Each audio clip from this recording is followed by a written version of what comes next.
Miss Bailey, and I believe she's joining us on live stream. Yes, I am. Good morning.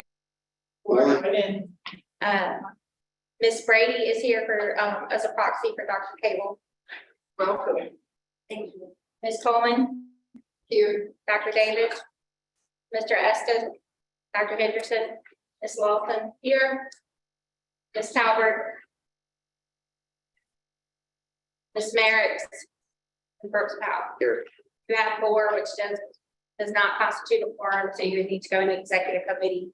The 4 does constitute a quorum for executive committee. Okay, so do I need a motion to go into executive? Yes. So I need a motion for us to go into an executive, so able to conduct business. I make a motion. Thank you. Is there a second? Good job. Thank you. Okay, so it's been moved. Second, we will go into executive session. Introductions and announcements. Under announcements, I wanted to provide y'all with some updates on the open meetings law. I attended continuing legal education last week. And for open meetings law purposes, in order for those joining us online to actually participate, well, they cannot participate is the end of the rule. This was a result of an attorney general's opinion. He stated that in order for those online to participate, one of those emergency criteria has to be met, whether it's a hurricane or a tornado or something like that, or a public health emergency. So while we can have members present online, they cannot participate in discussion or serve to establish a quorum. One other thing to keep in mind, if you are not able to be here in person, everyone is allowed to have a proxy no more than twice per year. So if you're unable to come, you can send somebody as your proxy twice in annually. It's a calendar year, it's not a fiscal year. So just wanted to make sure that everyone understands those interpretations of those meetings. Thank you. And that's for any public body. Yes, that is for any other. Can we say in the future that we still put out the dates real early instead of like waiting until a meeting? And that can kind of help solve some of those items? Yes, we can do Be that. meeting in person? Okay, okay. Because this time the dates that I got for the latter part of the year, I didn't get until we got to the last meeting, which I kind of figured would around the time when we would have them, but that didn't work out. So if we can kind of put them out well in advance, so then we could, know for sure, that would definitely be helpful. No, in the meeting in November, we don't first. So 2023 is the same. Any other questions on that? Thank you, Ms. Bailey. That's the last time we're allowed to hear from them today. Yeah, that's Right. just that's fair. And we do have an introduction of a new member of the family. Brock is going to do that. Good morning, everyone. I'd like you all to help me welcome aboard Ms. Angelica Jackson. She's here today to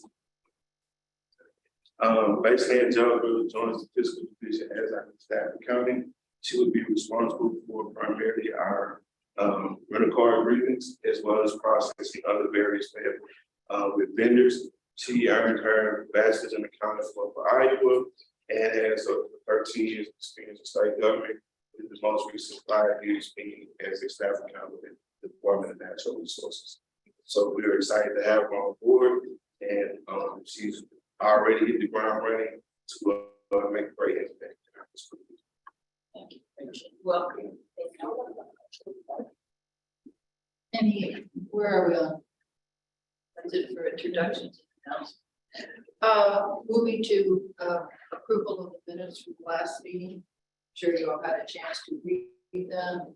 And if so, there are no corrections. I have a motion to approve the minutes as presented. Thank you. Need a second? I'll second. Because we don't have very many today.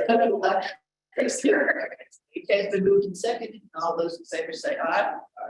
So approved. Okay, thank you. Moving on. Public comments.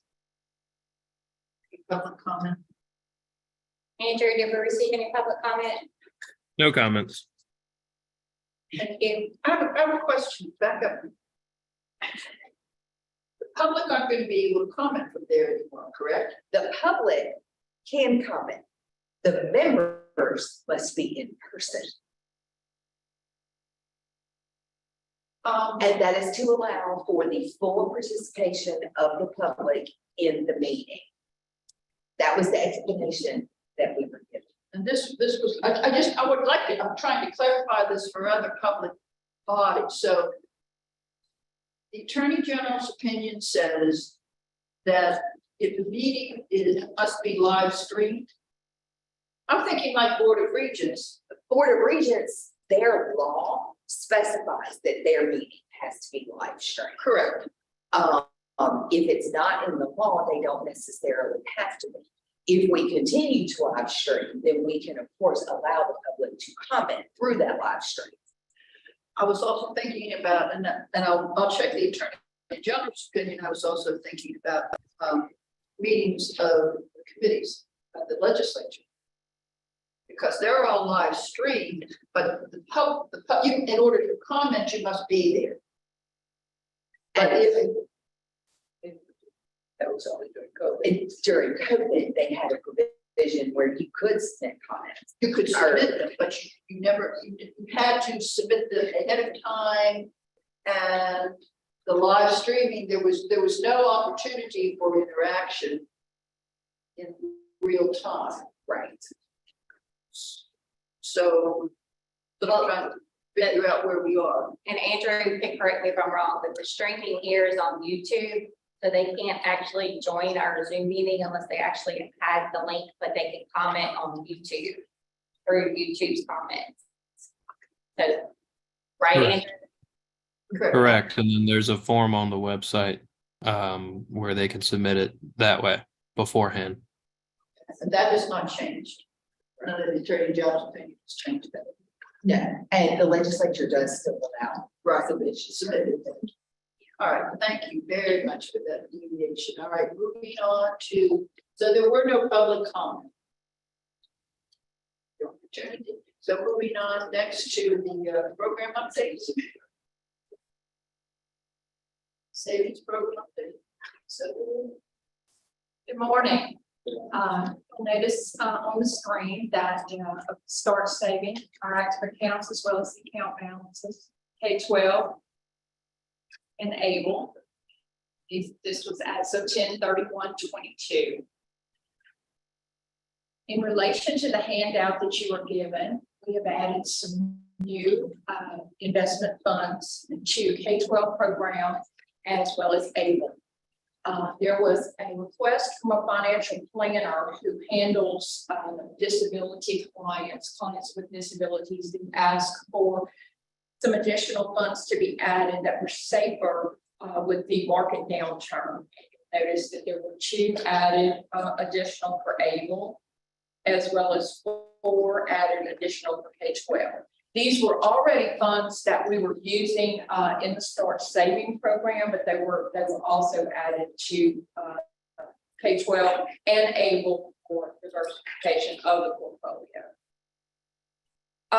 We are currently working on having those added to our system now. They'll be available to the new account owners, as well as those who are looking to make changes, investment changes to their current accounts.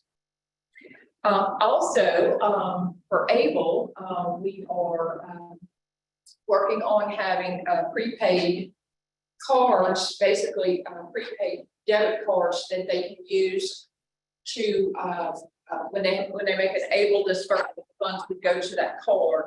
So they would have additional availability of their funds that they don't currently have. Right now, they either receive a check or they receive an EFT to a bank account. So this would give them some additional flexibility in paying for those items related to their disabilities.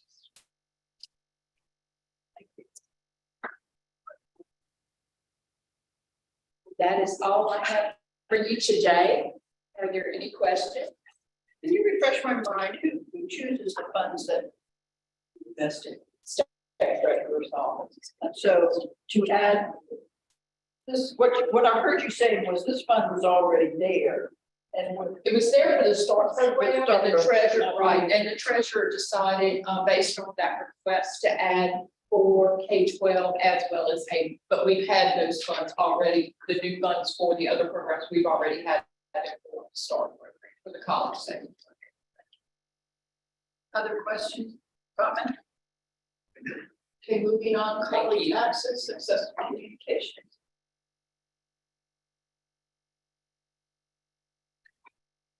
Good morning. Good morning.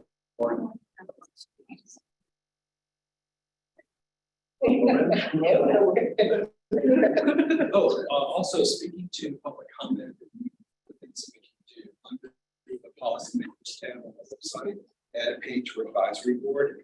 There we can post minutes, the schedule, the agenda, links to the advisory meeting, links to the meetings, and a place for public comments to be submitted for meetings ahead of time. So that's one solution that we can do to address that. Looking at our virtual office hours, since we began implementing the last we have 2,397 of those. Top student hub and FAFSA assistants being the ones that are most requested. And then we have also completed 800 virtual events since we began that. Professional development, Evan. Hello. So we have done lots of professional development in the month of November. Notably, we are continuing with the NCAN certified advisor trainings. Of course, I've spoken to that before, that there are 22 courses that make up that training that cover really intensive sessions on dealing with populations like homeless students, adult learners, trying to get families engaged, things of that nature. So we are wrapping those trainings up. It will be 8 members of our team that will be completing those certified advisor trainings for the month of between November and December. And so at the top, you'll see that is the icon for the National Homeschool Honor Society. That's Tau Lambda chapter of Eta Sigma Alpha. And so they reached out to us last month to have us come in and speak to their students about TOPS processing, scholarship searches, things of that nature. This is particularly important as we seek to increase our outreach with homeschool divisions. And so right now, we are in the Louisiana Homeschool Support Group on Facebook. We have actively reached out to try to make those connections. And earlier this semester, the president of Homeschool Louisiana reached out to Daniel Loving, who serves as our homeschool liaison, to make a connection and have LOSFA come out to speak to some of their students.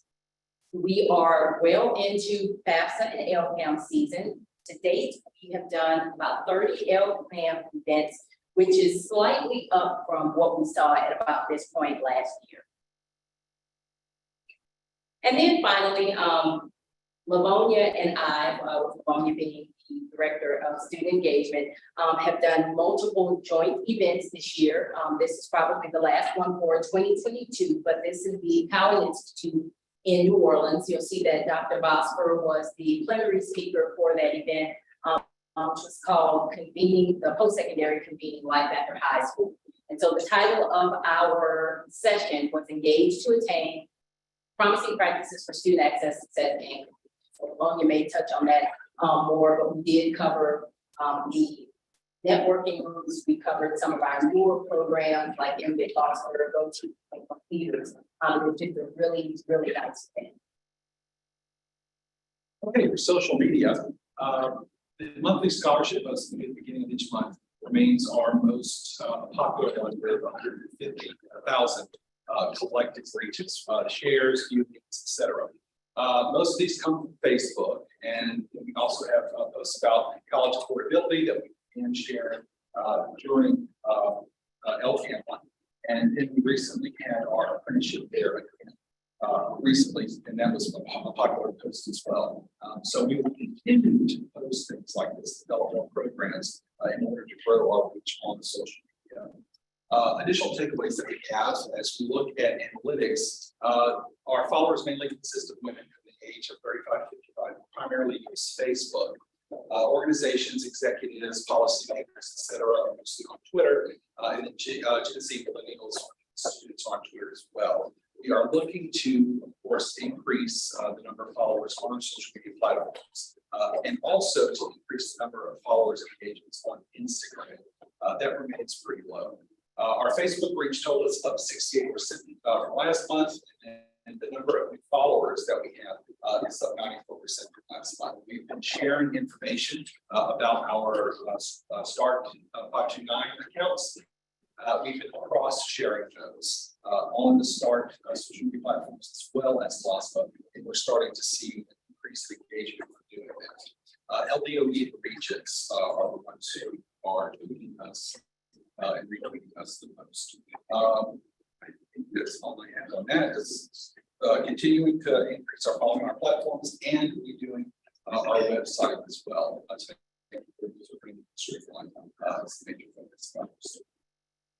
Okay. And Ms. Malcolm will be presenting virtually. Okay, thank you. Anybody have any questions? In order for me, it's just my have a niece that I keep encouraging her to get started on all of this, and I think it's because I'm her aunt and I keep nagging her about it. But this mylosfa.la.gov, is that her? MyLawSfa.la.gov is going to be our main website. That's what she would see. That's what she would log into. But she would go there, and then there's a tab at the top that says applications. So this is what so we have two things. One is what the public sees. That's the mylosfa.la. Yes. Rest is for the students. Is that changing from the OSFA one or like It used to be, I believe, OSFA.la.gov, but now it's MyLawSfa.la.gov. And I'm not sure if that one's still active, but in the past, we couldn't be able to automatically speak directly to MyLawSfa. Okay, thank you. Other questions? I appreciate it. Okay, moving on, we have student engagement update. Good morning and season greetings to all. Again, in student engagement, we continue to extend ourselves in the various engagement opportunities as they are presented. Our student network groups are continuing. We round up our last sessions on last Monday with our nurses. At the time of preparing for this update, we had only one group that had met, and that was actually two, our engineering and our accounting finance. We had an orientation, again, as we did a year ago with Northwestern State University's Beta Alpha Psi Accounting Finance Honor Society. They asked us to come and present in person. And so we did kind of in a hybrid fashion, considering the night they scheduled it was on the night that we normally would have done our orientation. So the photo that you see to the left kind of captures that engagement in a hybrid mode. And the other photo represents our engineering student network group presenter. The topics that were shared across all of the network groups for the month of November was mentoring, the value of mentorship. So we had various professionals and speakers to come in to speak to those disciplines with regards to their perspectives on mentoring from those various fields. Next slide, please. As Ebony has already shared on this particular engagement opportunity, the presentation that we did with the convening Life After High School, just kind of connecting with those professionals there. Again, was a good opportunity to share what LOSFA is doing in post-secondary realm. And again, those network groups were just added attractions that students, as those professionals that were present, desired more information on how to connect and network fully. Next slide, please.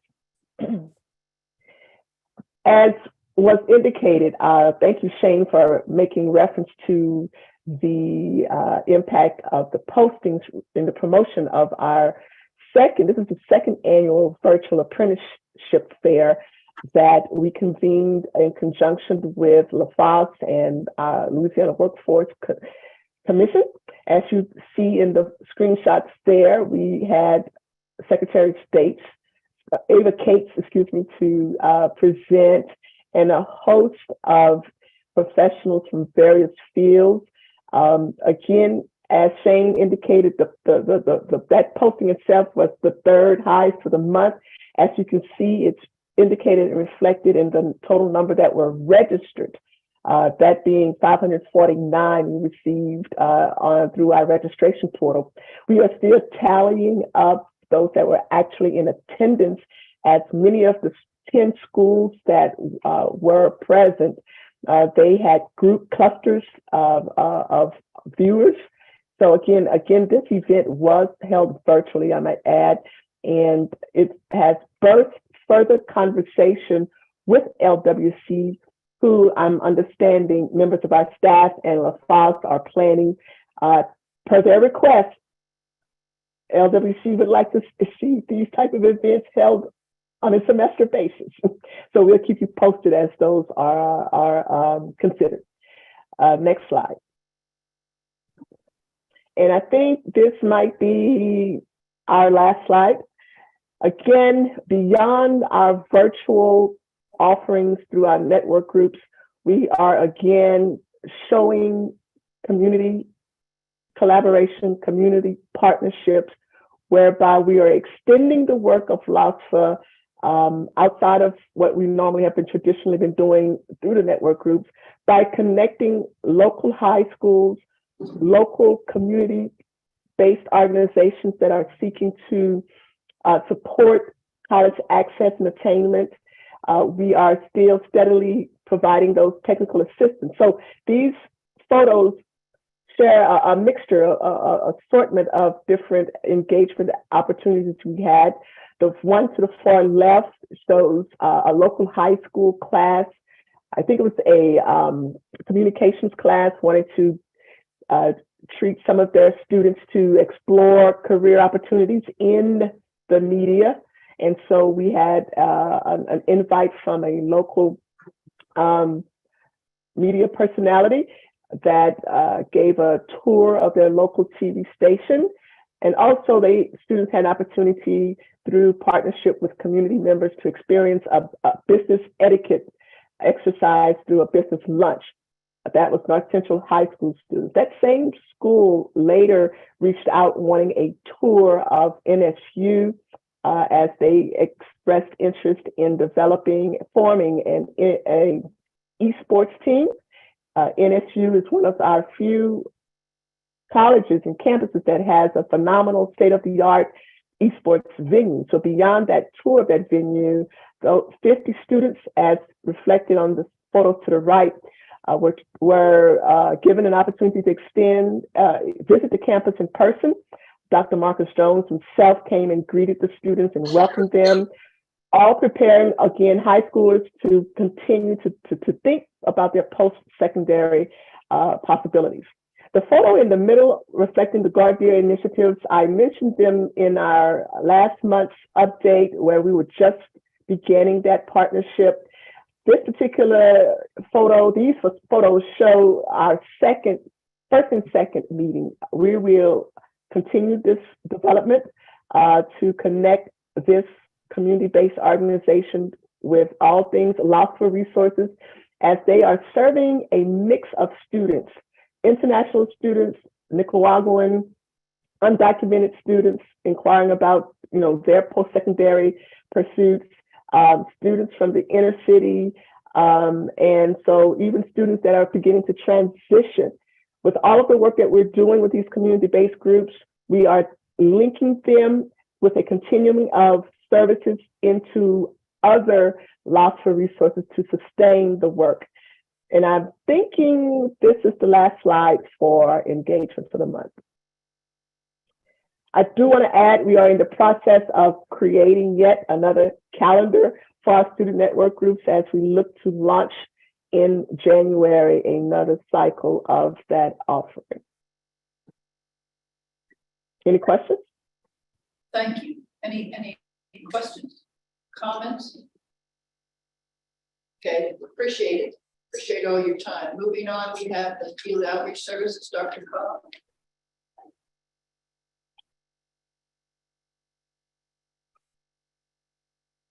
Almost good afternoon. Yeah. Kicking off, I know we talked about this a little bit earlier, this fall. This is the second year that East Baton Rouge Parish School System have done a district-wide FAFSA. This is important because this is the first initiative of such in Louisiana, which we often get calls from other states about, okay, so you were first to implement the FAFSA as a Band-Aid. So what are some of the new strategies that you're doing? And this is one of them. So one night during the month that the FAFSA opens is where all high schools in one district come together. And they do a really great job of promoting this on billboards around town. And our regional coordinators, Darius Furlock and Ebony Mitchell, actually worked with the East Baton Rouge Parish School System, the school board offices, not only them, but the actual coordinators in the schools to coordinate this event. And this is the impact of that. And this is very important because we do want the students to actually get the FAFSA done earlier with all those priority deadlines coming up in November, and sometimes earlier. We definitely want them to get it done early. So on the right side of the screen, this data here, FAFSA data comes out every week, preparing these presentations early. We're still number 2 in the nation in terms of percent change, but it's actually a 13% change. This is important because we are ahead of where we were as a state in the rankings compared to last year. So right now we're 22 in the rankings. We ended up as number 1. But we're number 22 right now, which last year we were actually number 30. That's important because we definitely want to, get our students again to fill out those FAFSAs and reap the benefits of that much earlier. Next slide, please. Okay, so last month we talked about, or the last time we met, we talked about some of the first year experience services. We call them stub-year services. This is part of our Gear Up grant. So we focus in on Northwestern last time. This is Southeastern, and they do an amazing job as well. So this is like a 3-part series of how college students and instructors who are mentoring our students that we work with in high school, they're mentoring them and coaching them once they actually get to college. So this first event, LGU and U, so Louisiana Gear Up and U. So it actually is an event that's done as a part of their first year experience program, whereas they meet different students, they connect with resources. So this is like a kickoff of the fall semester. So we had, many students who participated in that. So that's, like the first phase of it. The second is stay in touch. So this is more intimate. This is where the students are reached out and they can actually come in and they meet the mentors and the instructors. And it's really neat the way they do this. They actually spend like 3 minutes at a time, like one another, whereas they can speed network with the mentors. So the students themselves can choose their mentor or their instructor that they want to work with that semester, which is very important because we definitely know that students want to actually connect or want to work with someone or be mentored by someone they can connect with. So that's number 2. And number 3, Green and Gold Weekly mentoring. That's so important because this is weekly and this is what's going to take them through their journey at Southeastern. So this is, to finish out that second semester, but also the second semester through them finishing up college. So definitely commend Southeastern with working with us on these mentor services. On the right side, we actually talked to you about this, several times. We have a college and career club that is in all our Gear Up schools, and this is just one component, one portion of the curriculum that students actually participate in, and it's research-based. So this is what happened during LCAM, Louisiana College Application and Access Month in October, where students were actually able to do a worksheet and actually personalize their college essay, which is so very important as you're applying to college. And these are some of the student quotes from this particular exercise. Next slide. Okay, so Ms. Malvo actually talked about the virtual apprenticeship event that we did. And as usually most days, we're supporting students to connect on the ground in person as well with several events. This particular event happened during Apprenticeship Week, where students actually went to the BRCC Cooper Road location. And it was a career fair, and you see Secretary Kate. She was not only virtual working with our students, but she was there in person greeting our students. And they were able to see firsthand the power of an apprenticeship and what they can actually get from that particular program. So that was well received by our students from Louisiana High. On the right side of the screen, our media specialist actually went to many students who actually took this particular field trip and covered this. So these are STEM Academy students who actually went to LSU, and this is another mentoring program. So the college with career clubs activities that I told you about, that's peer-to-peer mentoring in high school.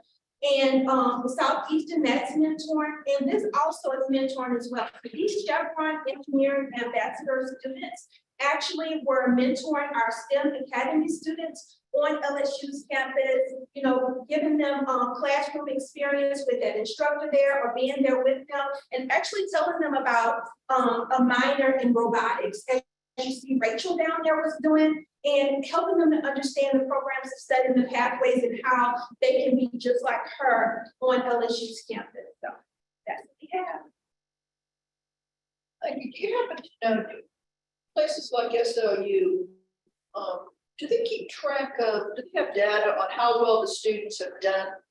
I mean, longitudinal data that would be able to say to a president at SLU who might be thinking about cutting back the institutional support. Can they say, look, when we do this, these gear up students, these came in as gear up students, and look at their graduation rate, their completion rate in college, as opposed to those who places where they don't get that kind of support. You know, does SLU do any of that? Well, you know, we started working with them. We just got them in, where they have access to our portal, whereas they're actually inputting like this program in our portal to actually be analyzed in terms of, you know, so we just started doing that last year. But in terms of whether or not they're actually doing it at Southeastern, I'm not sure. But I can tell you this, which was really, truly a blessing to our program. When we started working with them on this, they made sure that, for example, we started working with them like again when the students graduated. So when they knew who had applied, we worked together to make sure those who had applied were reached out to over the summer. So combination between our staff and their staff. So we knew who had applied, who had been accepted, who was actually going to show up. So we had all that information over the summer. So a really early start on making sure that they showed up, and now that they're there, hey, we work with them as well. So endless possibilities as far as that, but I'll definitely check with the team over there at South City, see if they're doing anything, especially with that green and gold club. It's just an opportunity that other schools may want to see that it's beneficial for them to replicate as well, because it's one thing to get a student enrolled in college, it's much more important to keep that student retained. Because it's a money issue to keep the student retained. So something SLU might be able to give some feedback to other schools. Thank you. Thank you so much. Next, we have the scholarships and grants. Paul.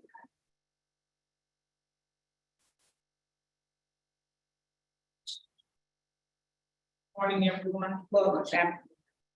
So, The first program, the Louisiana Gold Grant, I think we have, updated numbers as of December 6th. With Gold Grant, we process refunds throughout.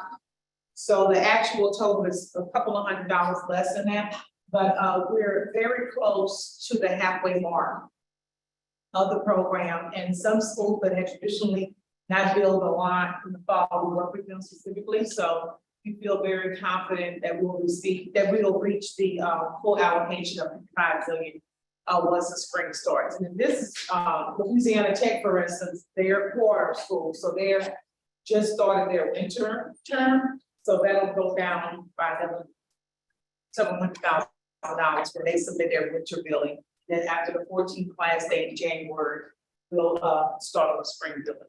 So we're There's not any there's no summer billing for that, it's just fall spring. just fall, spring. What happens, Ms. Lawson, is if some schools do not use their entire allocation, we have a system where we ask schools, do you have students, and most of them do, who are eligible, but you were not able to fund? And then we split the remaining money among the schools who asked for the money, so we haven't had to resort to summer program.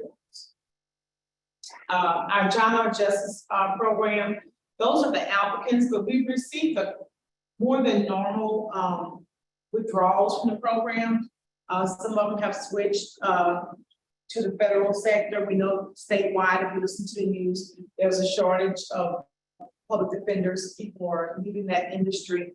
And then with the proposed President Biden student loan repayment of $10,000 or $20,000, some of the attorneys are waiting to see what happens with that, and not wanting to do public service because they've already worked, they can get 10,000 or 20,000 views. That gives them more options for jobs in the attorney field. So we have a few, we're processing those payments for those who are working as prosecutors and attorneys. So the way it looks like right now, we've had 4 withdrawals on the public defender side. So what we've had permission to do in the past is give that remaining $3,900, split it among the 4 eligible public defenders. We always have more prosecutors than public defenders for that. I have a question. Is there anything that says that the awards have to be available in each of the 5 circuits? Or would it be possible if you discovered, like, I don't even know what the circuits are, that one circuit really could use more? That we'd be able to say, okay, we can give 3 in the 5th circuit and none in.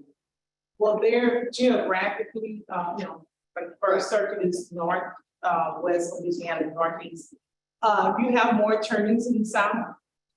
And then what we found is that in the northern part of the state, a lot of those attorneys are working, but because they didn't borrow as much or they've worked such a long period of time, you have to have at least $20,000 of student loan debt. That's in our application. So sometimes you have attorneys in those areas, but they don't meet the criteria because they've paid down their loans or they didn't borrow as much for law school and that sort of thing. But we tend to have more applicants in the Baton Rouge and the New Orleans areas, right? And fewer in central Louisiana, Shreveport, and other areas. And one other thing to note is that the grant does require that it be geographically equal. And you also have to award the same overall amount to prosecutors as to public defenders, which is why the numbers are split out the way they are. But we are allowed, in cases like you mentioned, if you cannot, you have to submit that grant modification to the federal government, and if they approve it, then we have done that in the past Many times. Thank you. That's helpful to know. I just saw the picture in this morning's paper of the public defender's office in Calvert Parish. Still working out of boxes and nothing there. You wonder why would anybody? I see that go there, but it's obviously needed. Thank you very much. Those are my questions. Next, we have MJ Foster. Well, just to ask them a question on that, with public defenders too, a lot of districts are contract workers, and the grant says you feel full-time. So a lot of attorneys, to make more money, they are contract workers as a little defender, and then they do private practice. So they don't qualify for grant because they're not a full-time worker in that judicial district. So that lowered the number of applicants. And the student loan forgiveness program is obviously going to be a case decided by the United States Supreme Court. So those that were holding out for something better are not going to get it long. I think this by the summer, I think, this information by June. I say me, that they hear me. And Yeah. they hear it. They're all on hold. So, MJ Foster, I do have some updated numbers as of yesterday. We have 5,796, MJ Foster promise applicants, so that's up to the slide says. Of those, 4,053 are eligible. Of the eligible, the number funded stayed the same. And then the waiting list increased to 1,268. And so just to clarify the wait list, after January 30th, students who were eligible but did not enroll removed from the funded program, so that other students who are eligible. Guess I have a lot of questions today to make up last month's meeting when it could. Do you think that if you had more money in this program that would get rid of the wait lists? At the current expenditure rate for this program, there's $9.5 million for public and $500,000 for private. They just crossed the $500,000 mark this past week. So it's going to be on hard press to say that the funding is the issue when the funding has not been fully utilized. Know that we have already started to get questions from legislative staff about expenditure rates, any desired rule changes, and any desired legislative changes. So basically our role in that, LOSFA's role is to report these statistics, report the expenditure patterns, and then the Board of Regents employees. The lead on that is Brianna Golden, Umbro Subramanian, and Tristan Denley, along with input from, of course, and permission with the commissioner, would be handling any legislative requests that are made with respect to the program. So at this particular point in time, when you look at the wait list issue, because I know that that was a huge deal before, but you have to go back and look at the wait list and how it's divided between the publics and the proprietaries, because the public wait list was reduced significantly by the Board of Regents making the decision to reduce the amount reserved. The proprietaries proportionately have a higher wait list because the Board of Regents did not decide to reduce that. It's at 6,400. So now that we are at a critical point, right, and saying in about 7 weeks, you're going to need to report on who is holding a spot on the wait list, but who hasn't shown up. And when you remove those individuals from the wait list, then you have to see what the implications are. But I would say that you could say, oh, the wait list is a major factor if you were anywhere close to approaching the amount of money that is available. And as of right now, we are not. That's very interesting. How often do you report January and then another time? So we get MJ Foster updates weekly. Okay. As to how much money, so we know weekly how much money is being expended.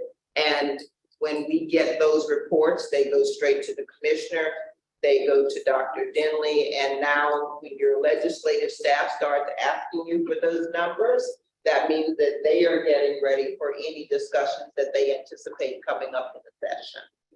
Ms. Lawson, this is the first year, so in January was the first purge, for lack of a better word, Yes. for those who hadn't, and then that'll happen, after that.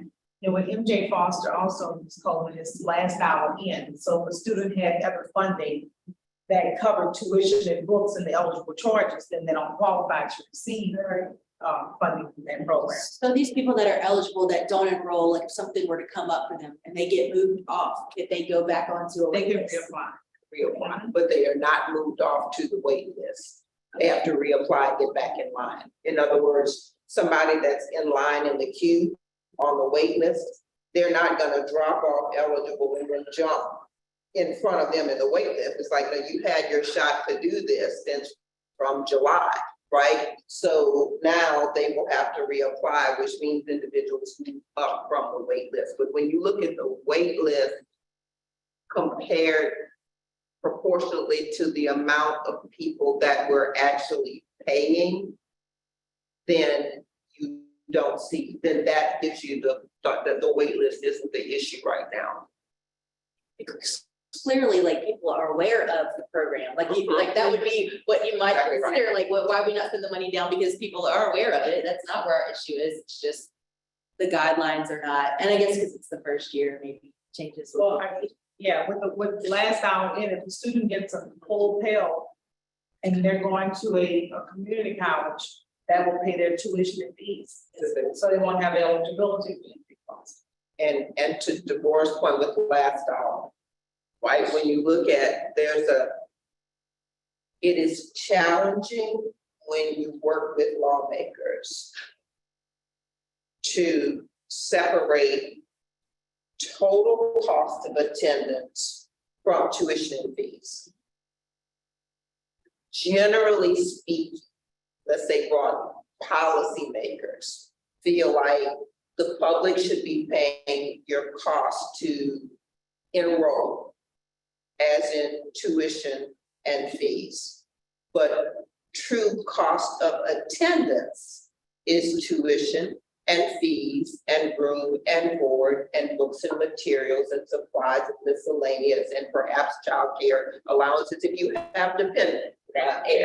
Okay, but when you say to a policymaker, do you want to apply these funds to cost of attendance? Yeah, I do. Tuition and fees. And you explain, well, there's a bit of a gap, a big gap between tuition and fees and total cost of attendance. The budge that we've gotten is, okay, tuition and fees and books and supplies is listed on the fee bill. And that budge we got in Go Teach, which was a bit of an expansion between it, but not anything with cost of attendance. So for example, in the sample that Ms. Paul aptly gave, if I have a Pell Grant and I'm at a low cost institution, yes, my Pell Grant may cover my tuition and fees. It's not going to do anything towards those other attendants. So do I still have a gap that I might have to either come up with that money or borrow from or work on? I do, but the law does not allow us to apply these specific funds to that, as in MJ Foster, as in Go Teach.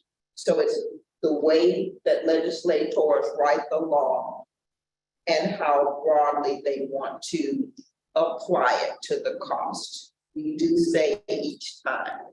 And we actually, Ms. Estate has the pleasure of doing this each year. Here's the cost of attendance. Here's true cost of attendance, the big number. Twice. Here's the minimum Pell, here's maximum Pell, here's TOPS, here's Go, here's this. And we actually run out a scenario for every public school, 2-year and 4-year. Put it in a file, have it ready for legislators to request. And it basically shows scenario student A, if they get this, this, and this, here's how much they still have to come up with to be able to help them understand. We've also done something similar with TOPS. And the first time that we showed that to lawmakers, we said tuition and fees. Well, TOPS was real good in that. You're almost at 100%. And I think there are only maybe 2 or 3 instances where you're not. Then the next tab said tuition and fees, and let's say books and supplies, and tuition and fees and total cost of attendance. And they looked at us point blank and said, what'd you do to these numbers, Dr. Butane? Like, I didn't do anything to the numbers. It's just that the proportion that this award, which is very generous, nationwide, that the TOPS award is considered to be very generous. The proportion it truly covers of total cost of attendance is very small as you add all of those things up. So we do continue to try to educate policymakers on those differences. Thank you. I appreciate that on behalf of my kids, because that's where the reality comes from. Like they can see it. We can print out the form that, you know, you release that talks about the OPH, the spreadsheet, and they see that. But then when they, you know, they apply and they get the acceptance letter and they see how much room and board is gonna, they're in shell shock. Yes.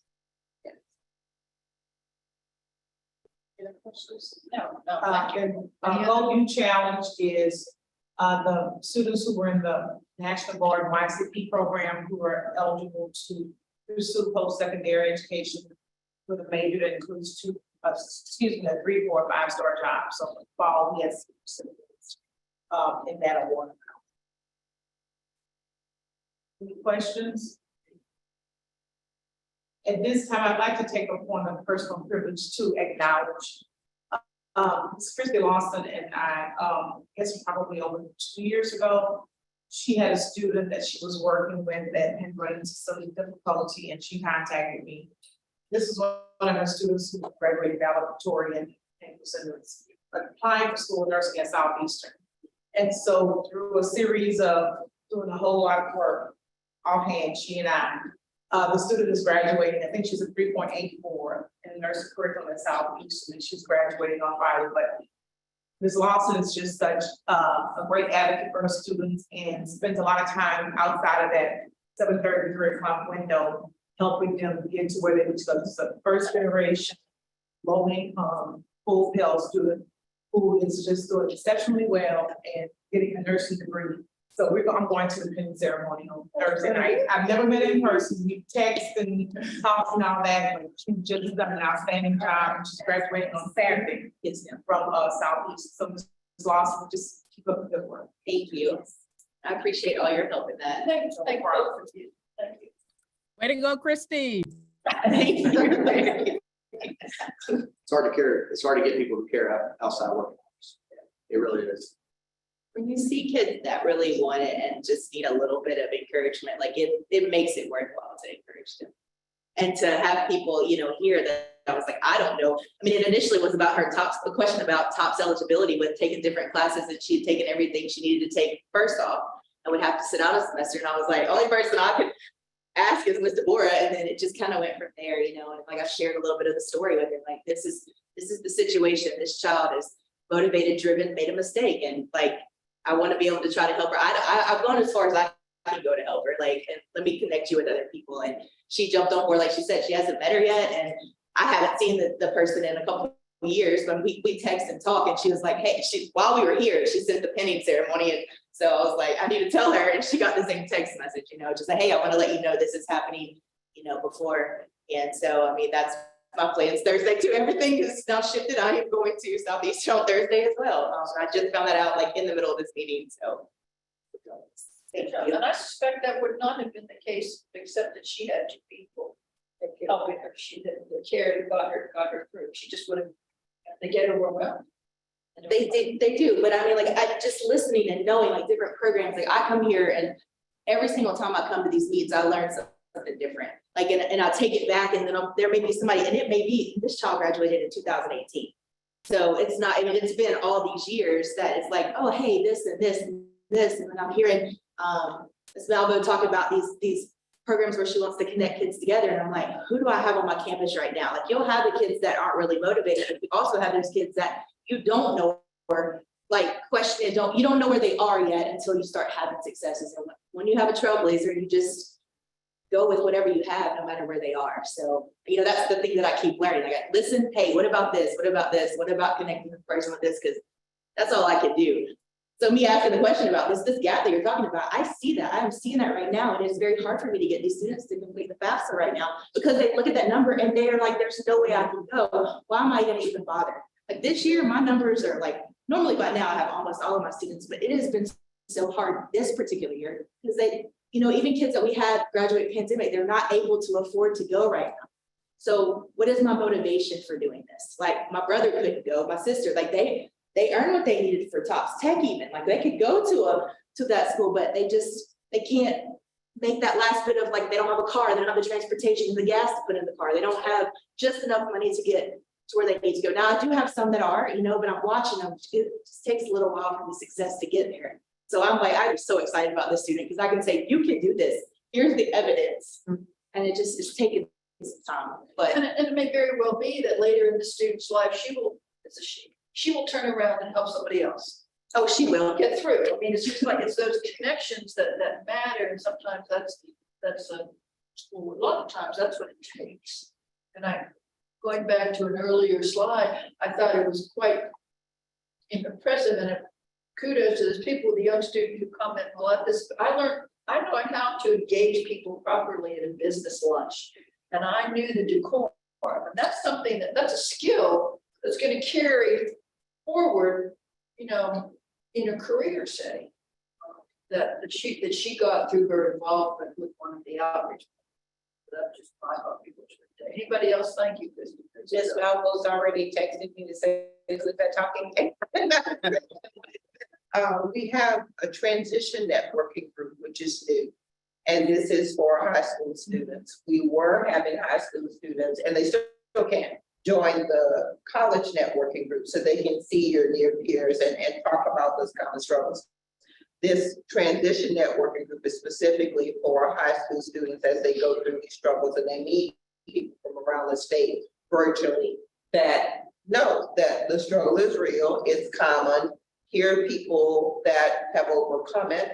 And so that is free to join. It is statewide. Anyone can do it. If with permission, I'm going to share your number with Ms. Malvo so you all can connect.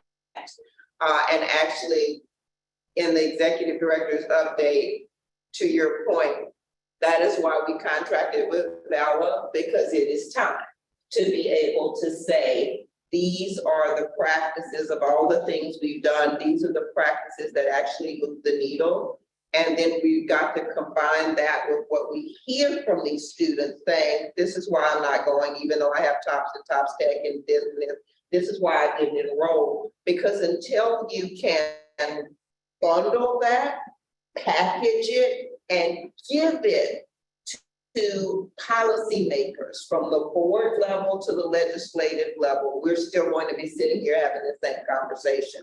Because, you know, as I think Dr. Cobb and I were on a Gear Up event at the Capitol, and we went into a representative's office who's pretty high up or in the administration right now, and he said, when our staff started to talk, Doc, I don't want to hear what you have to say. You're paid to say that the program is good. We had students with us. I want to hear what these students have to say about the program.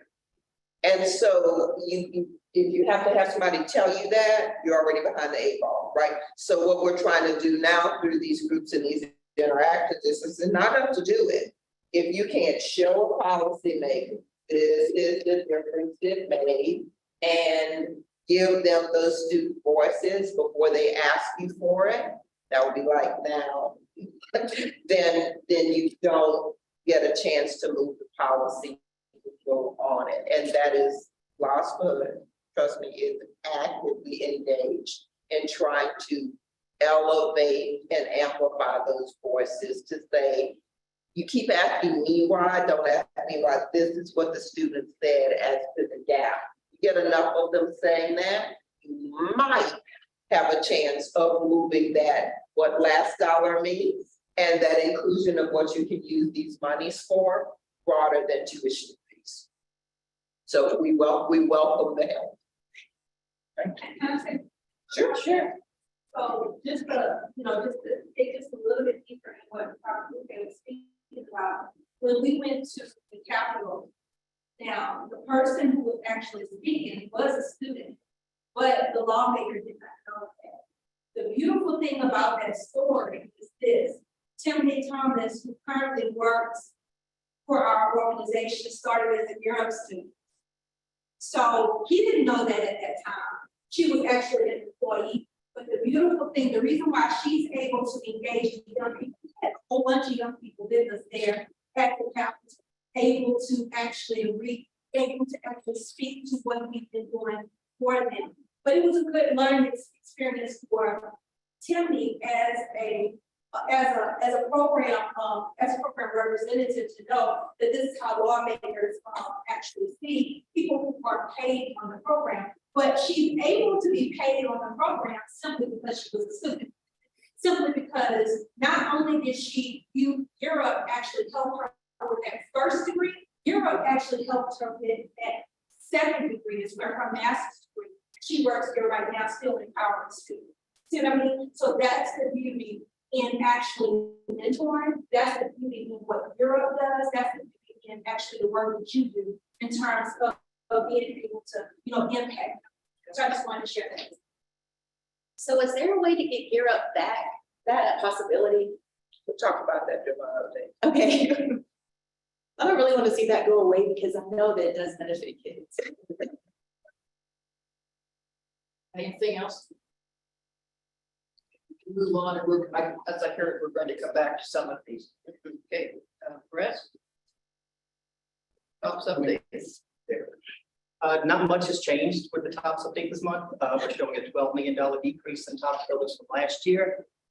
And that is over $20 million decrease from 2 years ago. The outlier on this report is the Southern system.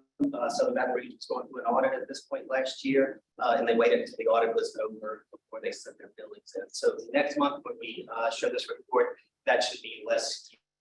But that percentage change from last year is going to be over 8% once that Southern billing is. Hopefully next month we'll have a little more information for you guys about how much money we are going to offer back this year. It will be a substantial And I know that there will be questions from the legislature during the budgetary process as to why the decrease.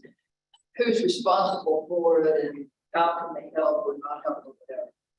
And we'll have the city reports, we'll have the income reports ready, but at the end of the day, it's almost across the board. It's So we don't have a shortage to add service. correct.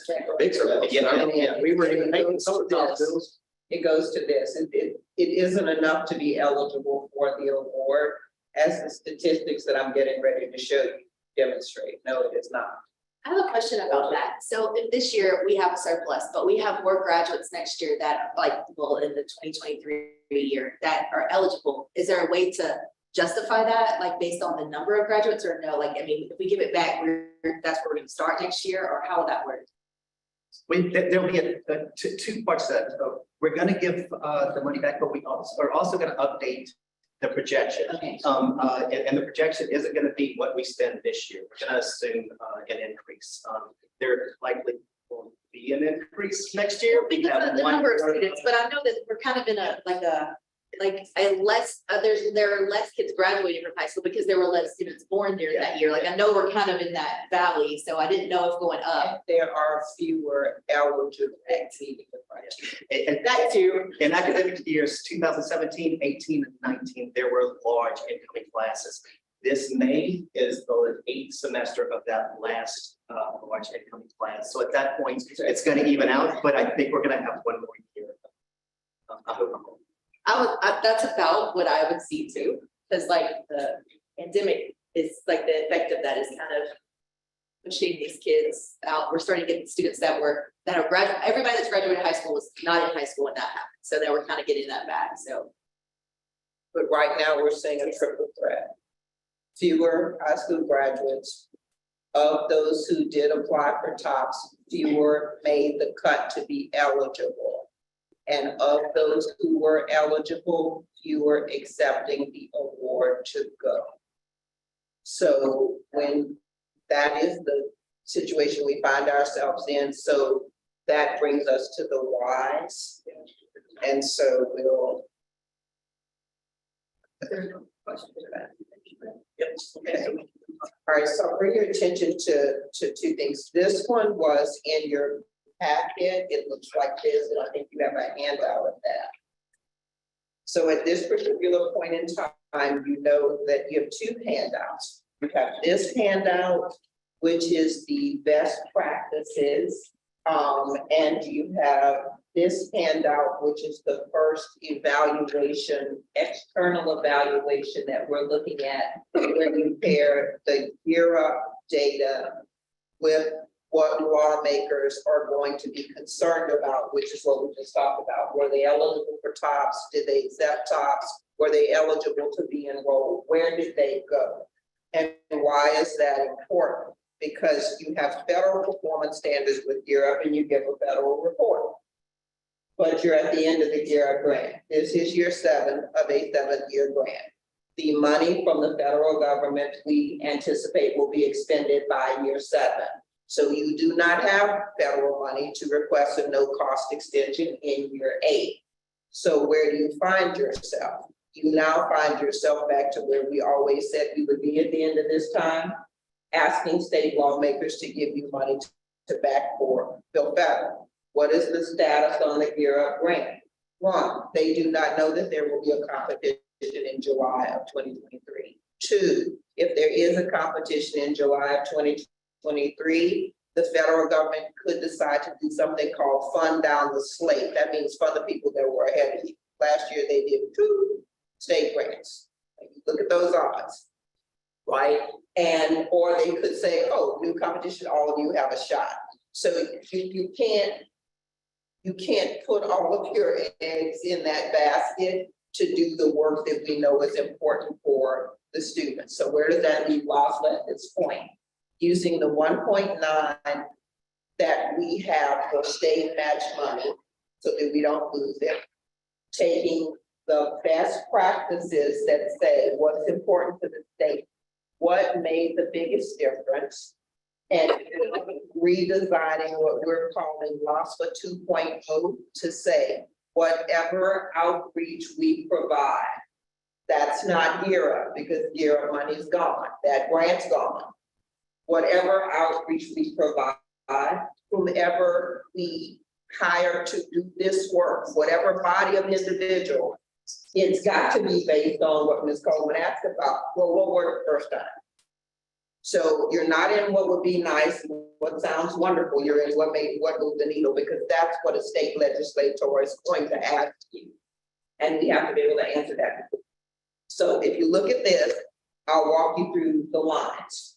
If you look at line 1, Sabine is what's called a priority model in federal land. That means that they have an unrecognized tribe of Native Americans, and they also, that priority model that was approved allows us to do all y'all, all middle schools and all high schools. So you got a contiguous culture, right? Now, when we look at, okay, so did those students qualify for TOPS? Did they meet that cut? Did they actually enroll in school and accept that award? Because qualifying for TOPS means you've done what?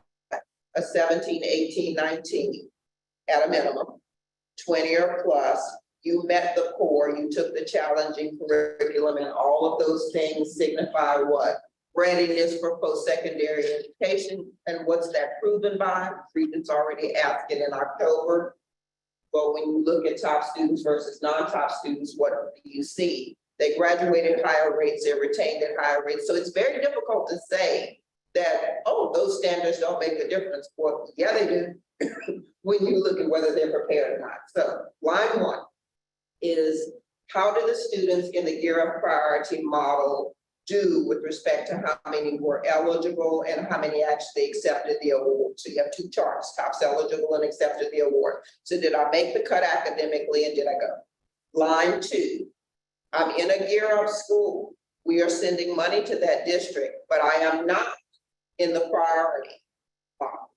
I'm not in Sabine. So that is Gear Up, not Sabine. So compare line 2, line 1, and line 2. Now, here's the kicker. Line 3 and line 4. You feeling me? All right. Public, not a Gear Up school. You weren't there, you didn't send money. Non-public, because to be fair, right? Your students in non-public schools paying tuition are probably gonna come from da. So we broke that out. But when you look at line 3, as compared to go up line 2, go up line 1, you see that on these things that lawmakers care about in your priority, where you had a contiguous culture, all schools, a committed school district, they do slightly better than students that you weren't there at all. When you have a district by district approach and you're sending the dollars to the district, these numbers do not show that. They show that the places that you didn't send the money, the students did better than the places that you did. So that is not your negotiation from point strength. Okay, so you can just, don't go with that argument. You can't. Right, this doesn't allow you to do that.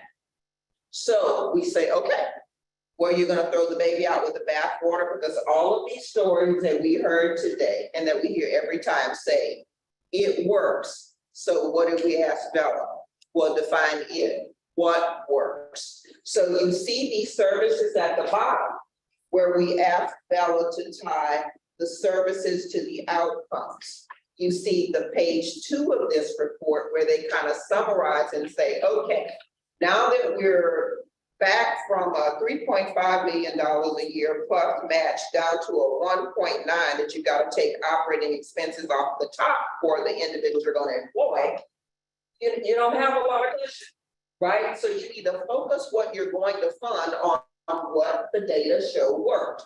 That's those services where you're seeing, and it's the exact same thing if you think about it, we've been discussing. College advising, enrollment and retention, financial aid, the importance of counselors, mentoring, college visits, outreach, and communication campaigns, what you're telling students. Then we said, okay, Bella, as Chair Coleman said, okay, but you need to tell me a little bit more than that. And we said, okay, Bella, tell me a little bit more than that. Tell me specifically by category what services work. This is the hot off the press, just got it this week, data from Bella, where we are correlating if we are deciding what we're going to fund. Because you decide what you're going to fund first. Then you decide who you're going to hire to do that what, right? You can't let the other drive in. So when we looked and they've broken it down into these particular categories, what I did for our folks redesigning job descriptions right now is say, I went through and I highlighted the last sentence of every single one of these categories. Because if you just cut to the chase, let's go to career exploration, go 3 lines up and begin with the interventions that were successful all included several critical elements. That is the thing that we are focusing on now for LOSFA 2.0. Going through and showing this is not a person-driven, personality-driven, this is a data-driven. Any lawmaker that asks us, you requested how much? What? This is the data that we are going to give. To say, these are the things that made the difference. So if we do more of these on a broader scale statewide, then you're going to have, that's our best approach for equity by saying, yeah, Sabine was better. Why? Because you had equity, because you had all schools, one district, same philosophy. When you begin to dissolve that out and say, well, this district over here has high turnover, this district over here doesn't have turnover. There's a Christy Lawson in this district, there's no Christy Lawson in these 3 districts. Then if you're in the Christy Lawson district, you're doing pretty good. But if you are not, and you don't have that level of support, even though you're sending money there, it doesn't produce equity. So what we're trying to do is bring that in-house and say, thank you very much for taking it from here. We'll hire the team of people to do these things, trained equitably, administrated equitably, and the level of commitment that you see is backed by all of these folks sitting in this room who have the same demonstrated level of commitment, which is why Ms. Paul can come to the table and say, that's not in her job to go to a pending ceremony. I can't, that's nowhere, but it is a part of her job as someone who's worked with this student. You see what I'm saying? So it's like, that is where we are right now. If, 2 big ifs, if there's a gear of competition, Will we apply? Yes. How will we do it? Right here. Because Bella has been contracted to say, if there's a year of competition, you were the ones that identified, which is an independent evaluator. They have no stake in this game, besides you're being paid to tell us this. Now, you know what you're being paid to do next? You'll be paid to write that year of grant with this base. So that is where we are in this process. The timeline is that the job descriptions are being relooked at. This data is being factored into those. And our hopes are that we would start with those positions and what they are in January, begin recruiting for those positions in January, and begin the transition from, if you're on the grant and you're in one of these positions going forward, how do you do the grant work? How do you do what these positions do for the schools that you're contracted to do until the end of the grant?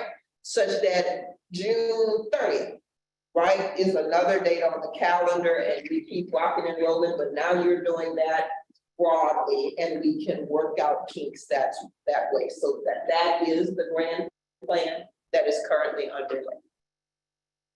How does the Board of Regents figure into the grant process? The Board of Regents figures into the grant process by the fact that Board of Regents has been informed every single year of the 7 years, as has the legislature.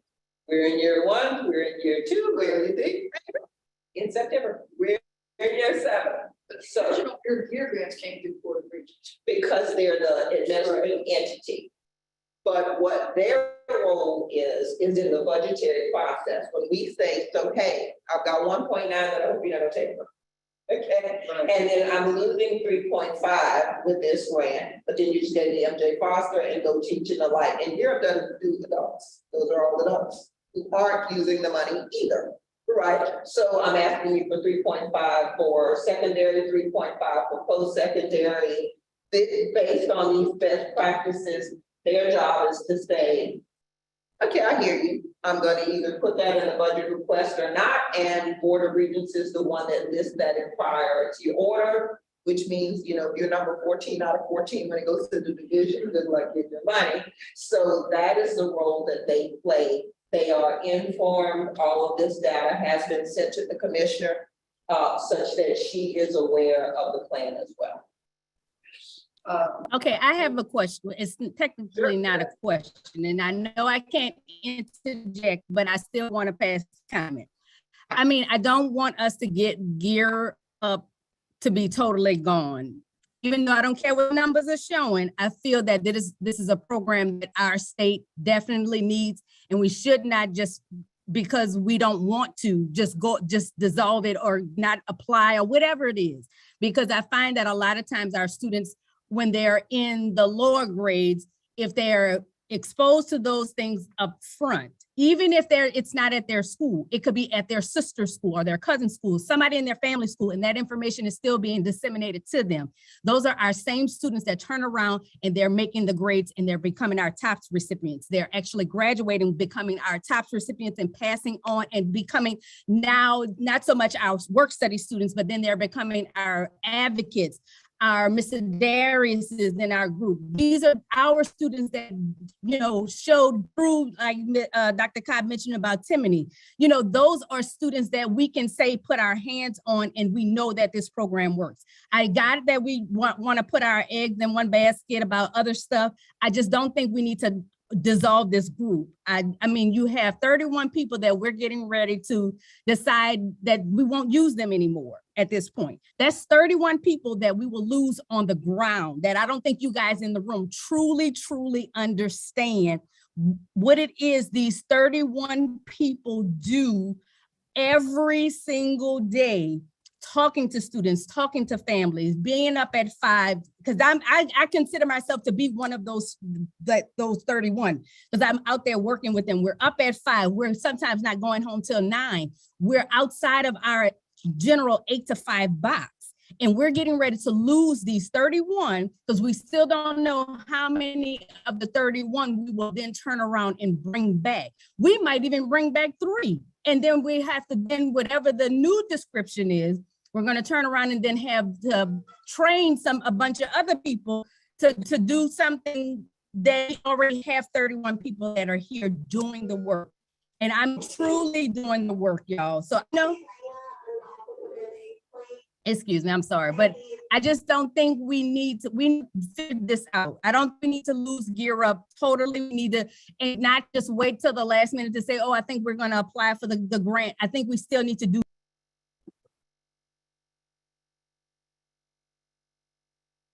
Okay, you cut out, but what I will do is address your comments, because I think we're more closely aligned than perhaps the perception is.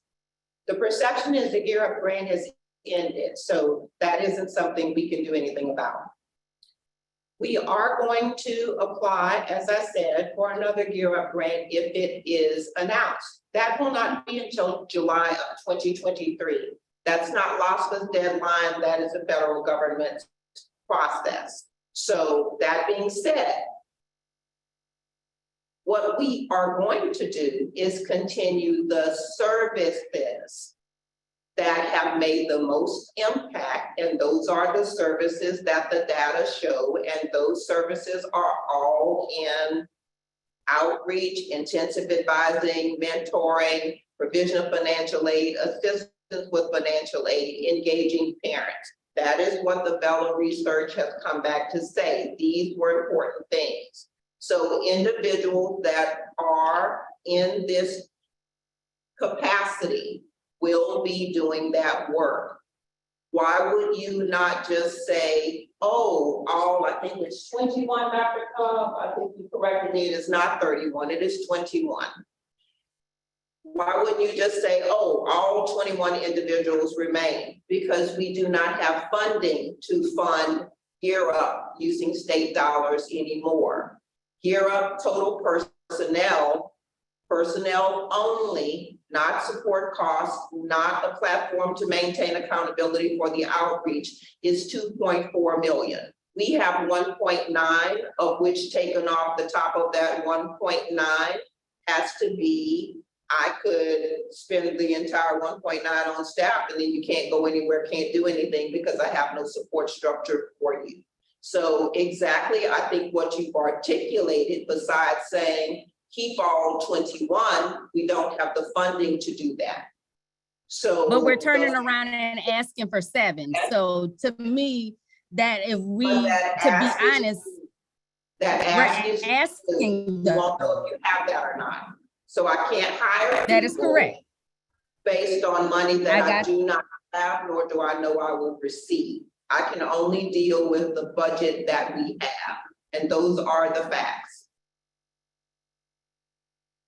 But aren't the data that we were shown just a minute ago, where did that data come from? I know we gave it to Villa, but I mean. From Villa, who evaluates Gear Up programs across the nation, who works. So that was, so it was technically Gear Up data at that point. From Gear Up. Yes, it came from the Gear Up service.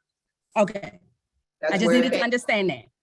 Thank you. Yes, yes. And so what we did is to look at those services and look at which did have the greatest effect. Per your point, maybe you didn't have the overall effects that you wanted to do, which is why that is not the data that's going to get you any additional money. The data that will get you additional money and any outreach continuation at all is the data that you see that says these are the most effective services. So we're going to be tailoring funding decisions based on those services, based on the data that said this moved the needle. So that is the plan. It isn't a last minute plan. We plan to begin that hiring process and transition January of 2023.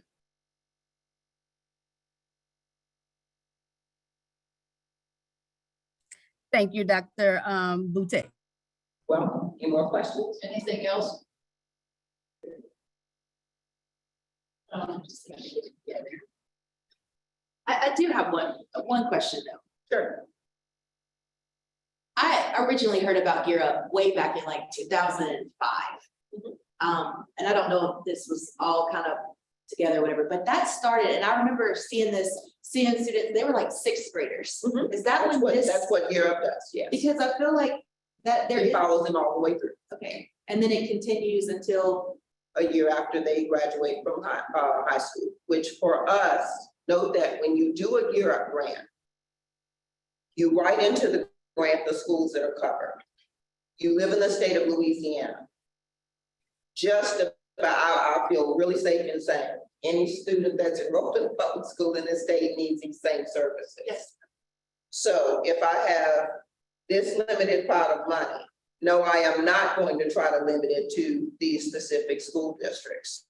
What we're going to try to do is leverage the money that we have, any money that we receive, and the technology and expertise of those individuals. So if there are individuals that are currently with Gear Up, because that's the funding stream, that say, hey, I do want to do direct services, I want to continue that. That's why we're saying that process will start in January. So people know, right? There's how many positions we have, we're moving that. So that is, we're trying to say, how do I take those dollars and leverage it so that I am not just limited to serving these specific students in these specific schools in these specific districts, but say, how can I do as much of that statewide?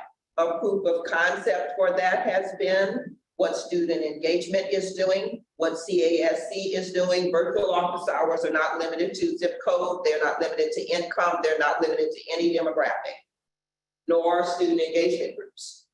But you've seen events where you're able to serve 500 and some kids at one time, 300 and some, as much as, oh, this event only has 7 kids, but those 7 kids are just as important as those 500.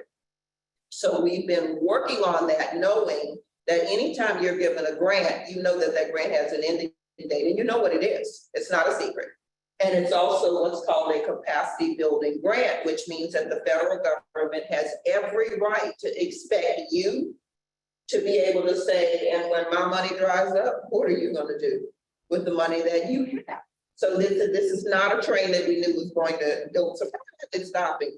We reported on this every single year and said, when we come to year 7, we're going to have our handout, because note that the 1.9 that we have that was state match for the grant, that can be taken away by the division. They don't have to let us keep that.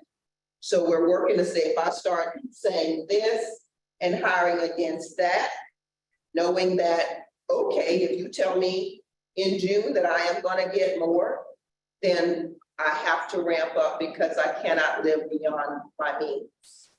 Our current state appropriation from the Board of Regents took us 5 years to get when we knew we were losing the loan program. And every year we gave the data and we said, the train is going to come to a halt and you're going to have to fund state government. Like all these people that do everything else besides Bureau, that their salaries are paid from Regents. That's where that money is. We used to have a bit of a cushion with the loan program that helped if we went over. Guess what's also ending in December? The loan program. You don't have that cushion anymore. So you have what you have. So the Board of Regents administrative dollars that currently go to LOSFA covers everybody in this room that does something besides Bureau. And some people whose salaries are split, it covers them. So now what you have to be able to add to this and not let it die, right, is that 1.9, take off the top operations, take off the top travel, take off the top. If you're going to have people disperse, you're going to have an accountability system for, are you advising kids or not? You cannot keep up with that. It's a case management system. That's not free, right? So that's where we start. And if we are successful with that, which is why we're saying we're going to start that transition in January and pump these numbers up and these stories up, right, to get them out there, then when the legislature asks, so why should I give you that 3.5 and that 3.5 for adults in this? Then you go right here, and we have some examples of we've done everything we can to continue the services to this capacity now that that federal money is gone. If you would like those expanded, please, please, please help us out. That is transparent the plan. So a min-max to a replication after the fact. Exactly right. Okay, I would like to this question. I think, we will get this, preliminary data in our staff meeting on November 6th. And one of the things, as, in evaluating myself as a project director for Europe and field our services, what I would like to see in terms of. Excuse me, Dr. Cobb, can you come closer to the microphone so we can hear you? Okay, Thank I you. apologize. That's okay. Yes. Yeah, so what I would like to see, in terms of, as Bella, I know this is preliminary data, but what I would like to see is definitely some footnotes, because you have several points of this particular data. You have the first line, which is the priority model schools. That's pretty consistent. The second line is actually Europe schools. There were no Europe students in those Europe schools until last year.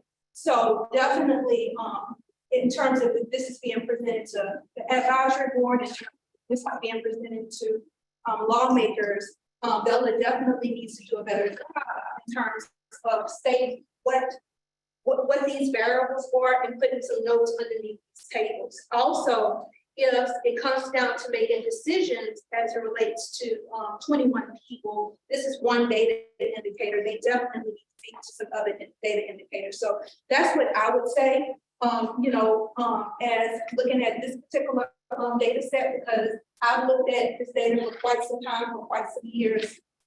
And I know that each one of these lines have like a description that needs to go, that needs to be done for those lines. So I would recommend, and I would ask Bella actually includes that one report and Bella is actually evaluating the line 2 as we speak. And this is based upon data that was received from the Europe database with the services. Yes. That's what Bella's contract is asked to do. This one too? Yes. Basically, they looked at priority model schools first. Then they are looking next at all the Europe schools to be able to break that out. And so what was their charge and what is in their contract? Right, and all executive staff got a chance to work with Bella on their contract and the scope of work. So what is there to say at the end of the day, when we do not have the grant that we all knew was going to end? What we should have left is the best practices that made the most impact, so that the decisions are based not on emotion, not on personalities, not on people, but on the data for what moves the needle. If you look at any of the national data, any of the national webinars that are around holistic services, you see that tune over and over and over again, whether it's NCAN, whether it's the National Scholarship Providers Association, whomever it is that's anything in college access. The uncanny thing, and really not uncanny, is they're pointing to the same stories. And they're saying, you've got to, the same story that you all just shared with the young lady. It has to be an individual or a person. It has to be individualized to that person. You have to follow through. You have to stay in tune. You have to stay in touch. It has to be intensive. It has to be on the level that person can understand. We hear all of that every day from the work everybody in this room does at LOSFA. Ms. Paul isn't in here. Ms. Malvo isn't either. Mr. Capel, Ms. Home, they're not. So it's like all of these folks that are doing this same type of work, we're taking that to say, we were asked 2 years ago by the Board of Regents, well, if this is coming to an end, you're going to need to show me the data that shows I should keep funding it. And we said, yeah, you're right. So what is our approach to that? The best practices, which is a bigger umbrella that says, regardless of what you call it or how you fund it, LOSFA should be doing these things, and that is why that is the approach. Feels like there should be a little bit of a focus on non-Europe success stories too. That's what CASC does. And what But Ms. for the Malcolm push does. for those legislators, because there are a lot of those stories, but it's harder to, when you don't have that population, to go find them. Well, CASC and SE do have those populations. And for example, Ms. Malville told a story that hadn't made it into your report yet because it just happened. It. You've seen that student engagement networking group. It's a small group of 7 or 8 kids. There's a student in there that I think Ms. Malville has a 34 on the ACT. If she's off the line, and that student was That is correct. okay to go out of state. Yes. Wasn't listening to mama, wasn't listening to Carter Choice, Battle trying to go out of state. Now, admittedly, that kid has the prowess to be able to go out of state. Through that student engagement networking group, through that information being provided by what is deemed as a caring individual that is knowledgeable, through bringing in your peers and peers. This is not restricted to school. It's anybody statewide can do this regardless of income because we taxpayers' dollars fund all students, right? All folks pay taxes. That parent, Ms. Malvo, you continue the story because it is your story to tell. Is a former educator who left the school district because she was dissatisfied in the direction out of lack of information, lack of equipping and preparing our students for the next level. And so she independently, through her gym, is seeking to provide college access, create college-going culture with those youth who are members of her gym. And so in doing so, she reached out and again connected with LOSFA to support the work that they were doing, to equip her as a community-based entity, to provide the resources, to provide the support, to provide the technical assistance. And in doing so, I'm waiting for her to kind of give me her personal statement. But after our, I think it was our November transition meeting, where we were focusing on the topic of, for that group, we did a replay of the FAFSA presentation that we were partnering with LaFosse, and I think Darius Spurlock was the presenter, and he gave such a phenomenal presentation on financial aid, institutional aid, federal aid, and all things financial aid, pretty much, to whereby that evening, that student approached his mother and had additional questions, of which we could not, because of length of time, play the entire video, but we provided, this is an illustrative point, we provided that group with that full presentation and her intent. The mother, who again is the coach of the gym instructor, will be sharing more extensively with her group to reinforce the messages that LOSFA has planted, those seeds of thought.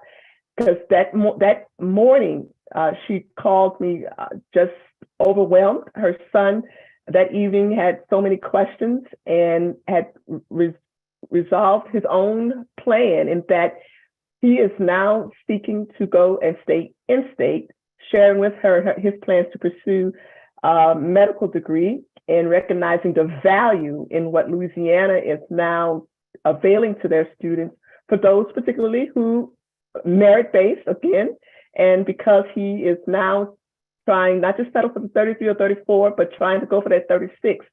So that's just an example, to Dr. Boute's point, that the work, though the numbers may pale regarding the reach, but the impact is so significant that it can measure up to anything else that we have been providing.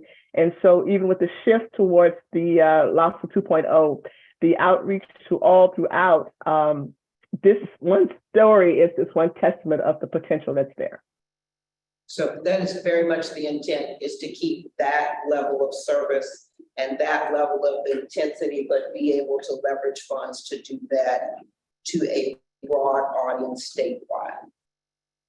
And as we do that, and as we publish the success stories and that data and publish that student voice, it is our goal that lawmakers see the value of that and then say, how can I amplify it? How can I help you expand it? Because it is labor, as Ms. Becky said. Yes, it is labor intensive, and it is intensive by what this is demonstrating is that just vague generics, that's not gonna cut it. It does have to be intensive, but that is the focus of LOSFA 2.0, is how can we leverage that to do more of that, not less. But I don't want us to all forget that everything does not have to be online. I know it's new, quick, and easy and hot right now, but you also have to remember this. A lot of times your students don't want to do the online and have those personal conversations because they can't really do that one-on-one. You have a lot of families, and kids included, want to do the one-on-one person conversations because then you can talk them through their necessary situation. We were just at Hines Academy in New Orleans this past week. And there was a family, because Miss Izzy was there, Mr. Darius was there, and there was another young lady, I can't think of her name off the, please forgive me, but there was a gentleman that wanted to have a conversation, and it was more of he wanted to step away. He didn't want it to be a group, conversation. He wanted that one-on-one to have that. So I think a lot of times we want to do things online. Yes, it's wonderful, but we still need to make sure we have that one-on-one, because though there are folks that want to speak to somebody and have somebody walk them through, make them give that reassurance with them personally, walk them through what and talk out and flush out where their situation is. So I don't want us to ever forget that.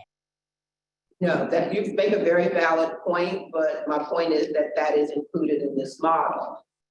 When we talk about the technology, what we're saying is, I doubt very seriously if the legislature is ever going to fund LOSFA or any organization at the level to be able to provide one-on-one to as many students as there are in the state. So you have to balance your approach between individuals going out, which that is already currently happening within Gear Up and outside of Gear Up at LOSFA. Ms. Malvo does personal presentations, she does big groups, so does the entire CASC division. So that's already being done, and that won't go away. But you also have to leverage the technology to see if you have a common message, like the apprenticeship event that many students need to be able to see. You can't ignore that either. So none of this research says it will all be online. We are saying, how do we leverage with the people we can afford, because that is our budget, and the technology that we have, how do we expand our reach? Virtual office hours is an example for that. Those are one-on-one calls where that person has CASC's undivided attention and can say that, but those same people have to also go out and do FAFSA events. So yes, it will, that's not going to change. What is a change really isn't a change at all. It is honing in on let's do more and increase our focus on the services that the data show made the difference. That is where the focus is. Those are all labor-intensive human services augmented by technology, not supplanted by it.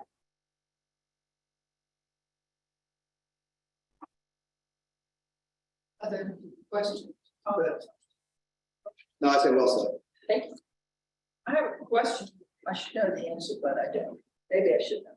What is it that by accepting this or presenting us today, what is the advisory council for this? What We are informing you as to where we are in the process, as we have done the entire way. We informed you about the budget, about the end of the grant, about the plan, so that you will know this is where we are in it. This is how we're going to, how we're planning to proceed, the same way as we were informing the commissioner and the leadership team at the Board of Regents. We're just keeping everybody informed. I was just, the reason I said is because we had such a hard time getting informed. We're an executive committee. Yeah, so you don't have to vote. This is Right. Not Well, and a lot of people who are involved in this in a more intense way than I am are not here, or they're not on. They'll receive this packet, and we'll continue to keep you updated. And is there an opportunity at another meeting when they I'm just remembering, money's the issue, is that right? Yes. Okay. Always, that's right, always. Yeah, Gear Up originally started many years ago with, Gary Davidson was working at the Board of Regents. That's a grant we inherited. That's right, and that was like in the 90s. That we inherited the last portion of that grant. Then we finished that grant out and then got this grant, because if you recall, that was at the time when the legislature said to the Board of Regents under then Commissioner Dr. Sally Clausen, Board of Regents has no business running programs. Get out of the business of running programs. And at that time, they were running Gear Up, so it was like, hey, that fits better under LOSFA, and LOSFA was its own entity at the time. So we carried that torch, applied for another grant, did not receive it the first time, but were receiving it. And what we did is the similar here. We were able to keep it because we kept the individuals we had the budget for. This is not a different routine.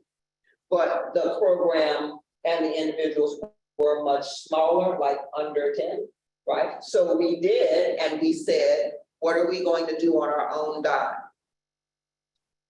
Develop the best practices that work in the districts.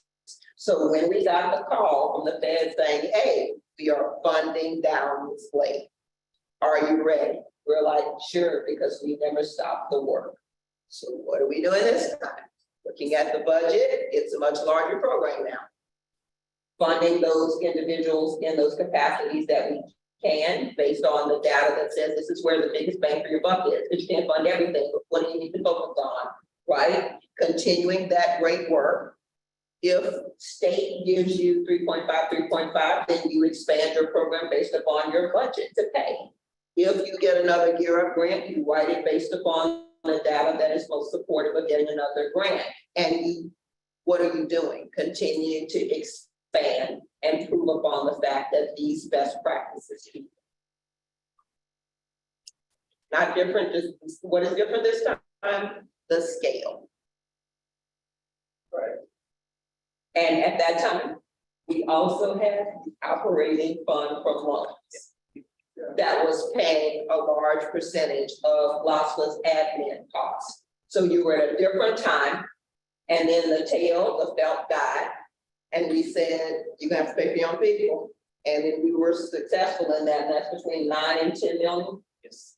That's everybody besides Gear Up. That's on 100% Gear Up.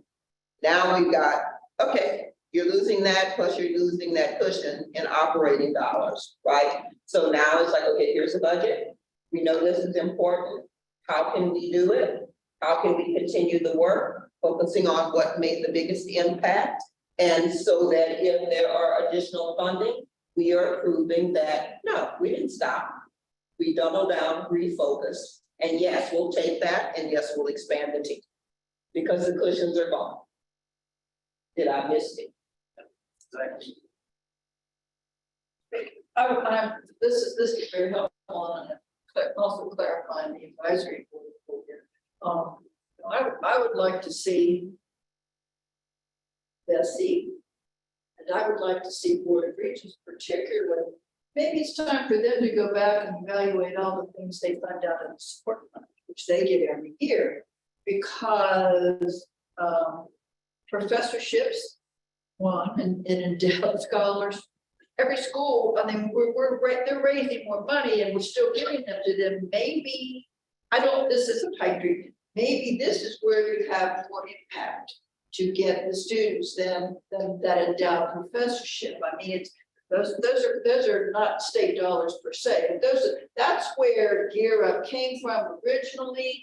Support fund dollars, Board of Regents dollars, and I would be optimistic that we could engage them in conversations. Well, when Secretary Cardona's letter came out and said you may use the GEAR funds, the governor's reserve funds, for college access and outreach, the very first thing I did was send that to the commissioner and to the CFO for the Board of Regents saying, hey, now, you know where we are in our situation, right? So if there are dollars that are not being expended, we would like to put our hat in the ring for that. And the minute this came out, and I just got it, what, yesterday? I don't know, last week, Thursday, Friday. Where are you? Okay, the minute this came out, I said, here you go. To the CFO and the commission, here you go. You asked us what made the most difference and what should you fund? Here you go. This is what you should fund, and know that we are designing the services to live within our means based upon this. This isn't us saying it, because we have a vested interest in it, right? This is, no, this is, and look at any national data that you read and it's gonna correlate. It's very strong. So that is how we're trying to keep that conversation engaged. Always complicated. It's more, in my opinion, probably the lowest one sitting around the table, so.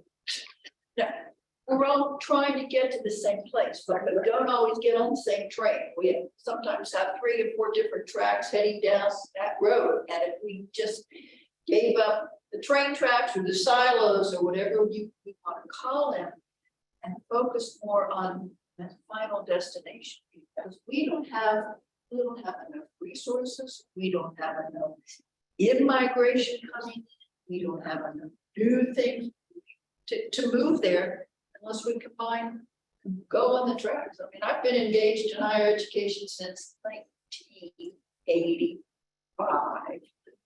Before we had, and it's Things that work then don't work now. It's the change that's hard and being willing to accept something new. And so it goes along with what you're saying. Like, it wasn't the same in 85 as it was in 99 as it is now. Like, it's continuously changing. And, you know, the fact that they're saying this, like, this all lines up with what is, everybody sees it, but you got to get that old mindset of this is how it's always been and change it just slightly and see. It's all coming together. And like you said, like, we all want to get to the same place, but it's gotta be there has to be changes. These students in the schools right now are not the same students that they were 7 years ago. Like, I mean, like, it's completely different, and we're trying to figure it out, but everything on this right here, this is what I focus on. Everything. And I'm one person, so I know that one-to-one does not, it's what's the best, but I have 400 kids. Exactly right. And I can't see every one of my 400. I know their names, but, you know, like, I don't may know something about them, but I can't hit every single one of these. If I did it in 1 year, I can't meet with all 400 kids and still get everything else done. And so I'm understanding what you're saying. Like, what is, as I'm listening right now, like, what is the best way that I know of, or could I dream of, that might be helpful for that? Because it's gotta be connections. It has to be. I mean, even sitting here listening, it's like, we gotta have people that are in our community in these programs. Like, it's not just enough for us to talk to these students. We have people that are in industries right now, and like, they can connect, but they don't realize the impact that they have because they're not in education. So they don't know, like, oh yeah, I go to work and I do ABC, XYZ. Like, just, there has to be a tie together. And I do think technology and the Zooms are going to be what helps with that, but there has to be people we can connect. Like, I have ideas of people like in the state that are doing things that I'm thinking, what about if we went to this curriculum and added this here, you know, that kind of thing. Still trying It's to going push to that. take that, because no one entity, to your point, is ever going to be given enough money singularly to do it. And there is already a lot in K-12, and they have themselves to do some of these things. So our focus is, let you do what you need to do with your money, right? And let us focus on the college access advising, because I do not have the money any longer to help you with what your part is to do that you have the money for. But I've got to focus on this because someone has to do it. And so that's why we did it, so that you would have objective, and again, put it up against, as I said, any research in the field that is current outside of this conversation, and you're going to see the same recommendations are very similar. Is there anything that this advisory commission needs to do for you? It is the connections with, as you said, I have connections with this counselor, one self, or this community organization, or this business, or that, and that is what we are ramping up with our CASD division to say, somebody's got to help make these connections and these partnerships and pass it along to these individuals that are doing this type of frontline work, because they cannot do both at the same time and do it well. You have to have that. Ms. Malvo can't be working the curriculum and trying to recruit business owners and trying to recruit businesses to give internships to the people in the student networking groups. And by the way, that has happened and some have been hired. And put them on. It's like if we can get some support in the middle for that, right? And get businesses to say, it's not enough to just talk about the shortage. Are you going to appear? Are you going to help? Are you going to fund internships? Because that's on the list. And it says that makes a difference. So you know what? You do this, right? We get you the students and there's the match made. Again, the same types of great things you're seeing in these reports, which is you got to do that statewide, because that's the role. You don't have the luxury of saying, oh, but I can't, but that's LOSFA's charge in a lawmaker's eyes. It's like, I give you state tax dollars, yeah. So that's, yeah, those are the types of support that you can, you all can provide. And this is a procedural question in the upcoming meetings, first part of 2023. If some of the other board members, I'm thinking, you know, Dr. Henderson and some of the that are not here, could they continue to discuss this if they want to? Sure. Do we have to just always have this as an agenda item or not? Because there are so many people that are not here today. Now, it helps if they let us know what they want to discuss. And so that we'll say, okay, well, we can gather the data on that or update you so that we're not going into something that's like, that wasn't really what I wanted to answer. Right? So that is helpful. That can be as much as an email, phone call, or a text. Everybody else, everybody on here wears several hats. Yes. So with the small numbers today, if there's an opportunity, but this is obviously something of great concern to everybody. Does anybody else have any questions? Are you finished, Dr.? Yes. Okay. Anything else on this particular item? Are we ready to move on to old business? Okay, old business number one, the board considering recommending publication of final rules to amend section 311 of the scholarship and grant program rules to implement 742 of the 2022 session of the legislature. You have all of that information in front of you. Does anybody have any questions? And if not, can I have a motion to recommend publication of the final rules to amend Act 3? I'll make a motion. Thank you. I'll second. Thank you. It's been moved and seconded to recommend publication of the final rules. All those in favor say aye. Aye. Aye. Job. Thank you. So that's been accepted. Next, old business item number 2.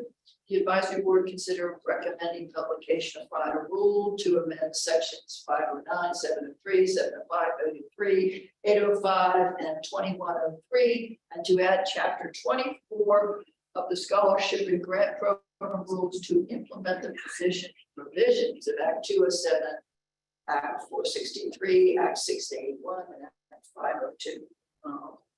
So that's supporting material there. Does anybody have any questions? If not, can I have a motion to recommend the publication of the final rules? I'll recommend. Thank you. You second. Thank you. Good job. I moved to second. Those in favor say aye. Aye. Aye. Thank you. Moving on, I think we're. This is the other 2 to make sure I read all of these. I don't know if we need to change, if I need to change particularly my method of operation as per the auditor, please let me know. Okay, the next item of business is new business. Advisory board consider the attached request for exception to the TOPS regulatory provisions. And before we get to those, is this the appropriate time? Okay. I listened last month. There was some good discussion, and again with 4 members, I think it came out to be a tie. So something was deferred. One of the exceptions was deferred, and Robin has an update on that deferral. So the third item was consideration of students' request to have an exemption for the FAFSA deadline. It now appears that he met the FAFSA deadline. He did not meet the deadline to submit his returning from an out-of-state school application. We are still gathering data, hopefully, and documents from the student.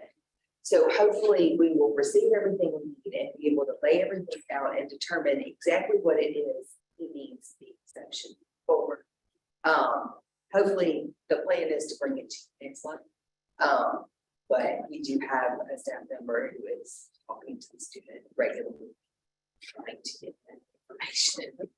Thank you. Any questions? Student Brooks, essentially. Is there the possibility that it won't make it to us because it doesn't meet whatever guidelines there, or do you think it will still come to us? I think it will still come to you regardless, since it has already been here. I feel that you need to make the final action. Those things we talked about last week, right? Yes. Yes. I think we were like, That is correct, and that's Exactly. why it was deferred, and based on what Robin said, is there's a deferment until we get additional clarifying information. And we have had students in the past that missed that deadline for the returning out of state. In many of those instances, we found that the post-secondary institution they enrolled in went ahead and it basically didn't say anything. So they like, I got my award, so I must be fine.